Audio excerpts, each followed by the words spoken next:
Okay, I just saw a tweet about Sam Altman's conversation during OpenAI's Dev Day, and he mentioned something about agents. Now, he said basically the year of 2025 will all be about agents. Now, what does he mean by agents? That might not be a concept that many people understand. So, agents, very basically, is like this. When you're using ChatGPT, let's say you wanted to rewrite your email in a friendlier tone. I had to do that recently. I was having a contentious conversation with somebody, and I wanted to make sure that I wasn't being too mean or something. So I went into ChatGPT. I pasted the email. I copied and pasted the email text, and then I put it in there. And then I said, "Hey, can you assess can you make sure that this isn't written unprofessionally, that I'm not saying anything bad, something like that." So it rewrote it. But here's the problem, kind of the problem. I mean, it's better than nothing, but what I have to do next is then, stairs. What I have to do next is then I have to copy the text that ChatGPT wrote and then go into my mail application, then paste it, and then send it. Not a big deal, right?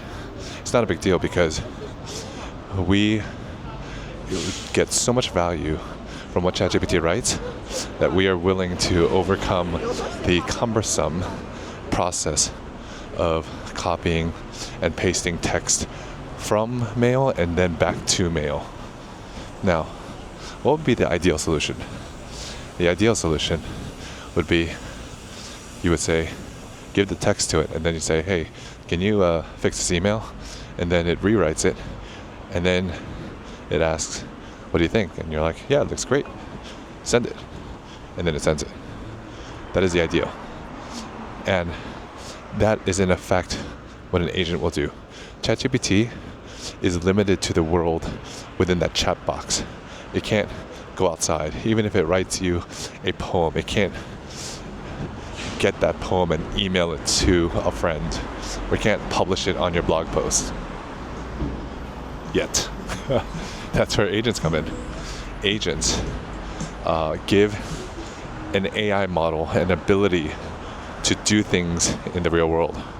So computers can do that today. If you think about just using a website to book a ticket to, just like a flight to go to Taiwan.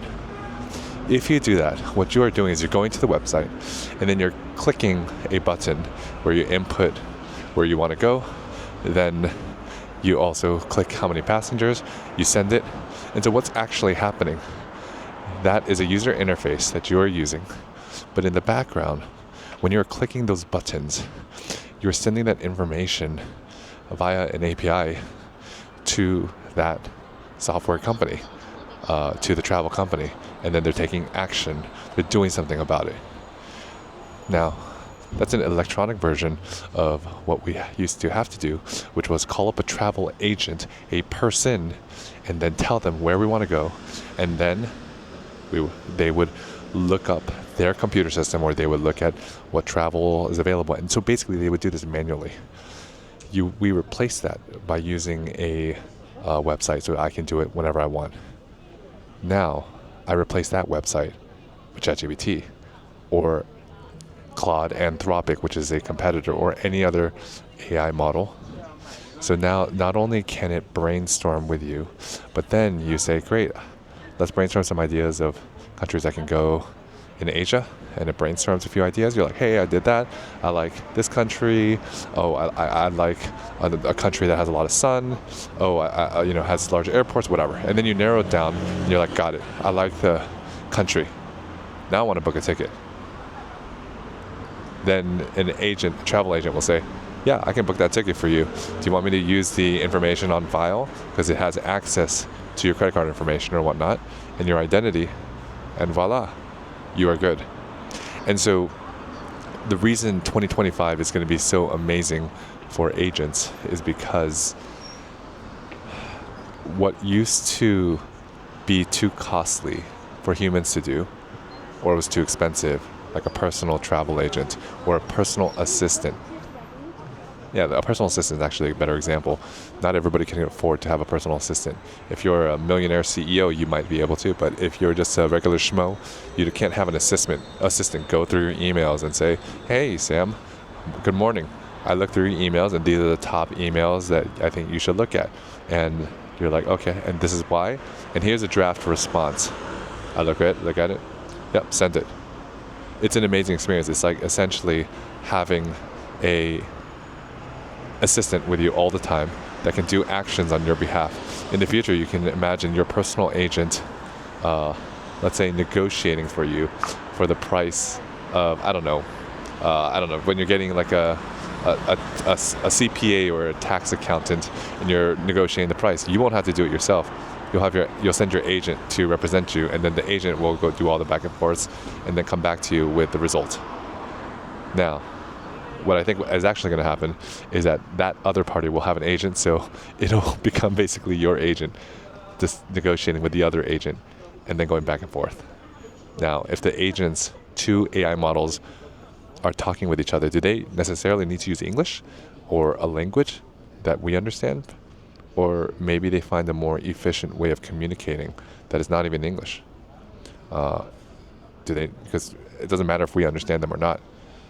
But in cases where we do need to understand them, like a long negotiation, then we will want them to speak English so we can review the transcript. And then we can give them feedback like, hey, I would have actually said this. I think you should say this next time. Or I didn't like your tone here. You should be more professional here. Then it can adapt. So just imagine agents. An easy way to imagine it is whatever humans are doing today, a lot of it, that's you don't need a physical body for, you will be able to solve with agents. Now, what about things that you need a body for? Well, that's what robotics are for. And so once you have robotics, now you can replace what humans do, such as, lift heavy manure and transport it somewhere. That's something that humans don't really want to do, nor should they have to if they have machines that can do it. So in 2025, we're going to see the explosion of AI being able to take action in the real world. And I wouldn't be surprised if either 2025 or 2026, those AI brains start developing bodies. And that's when it's going to get into science fiction. Is that something to be scared of? I mean, I think one area it can be scared. To be honest, I don't often become scared. And it's not just because I like technology. It's because I like technology, so I want to understand what it can and cannot do. And I like to push it to its limits. And then when I find out that it can't do a bunch of things, I kind of get disappointed. So I'm always like, I remember driving the Tesla, and it had the drive yourself mode, autonomous driving. And other people were freaked out about it. But to be honest, I was getting frustrated because it couldn't take a certain turn correctly. So I think one way to stay ahead of the curve is to play with this technology, have an open mind, and try to push it so that you understand what it can and cannot do. All right, that's it for today. Hope you enjoyed it. Leave me any comments if you want to hear or talk about anything else, and see ya.